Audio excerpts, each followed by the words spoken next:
रहमतुल्लाहि व बरकातहू। D spot पर मौजूद हैं, तो इस स्पॉट का फ़ायदा उठाते हुए चंद अशार इस स्पॉट पर आप पेश करें। हम चूँकि कैलगरी की तरफ जा रहे हैं। जी, हमारे मुजाहिद ख़त्म नबूवत जनाब यासिर साहब।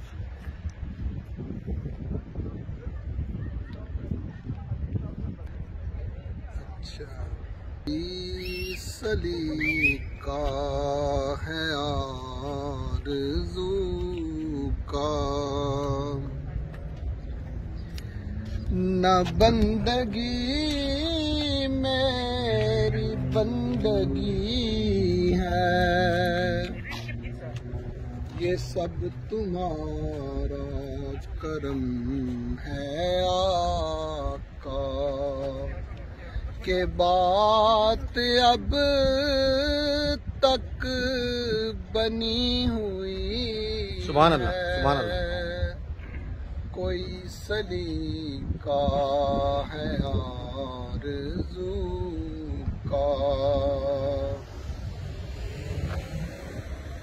अमल की मेरे असास क्या है, बजुज़ नदामत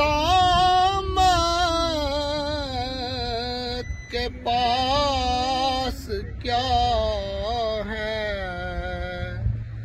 रहे सलामत बस उनकी निस्बत, मेरा तो एक आसरा यही है, कोई सलीका है आरज़ू।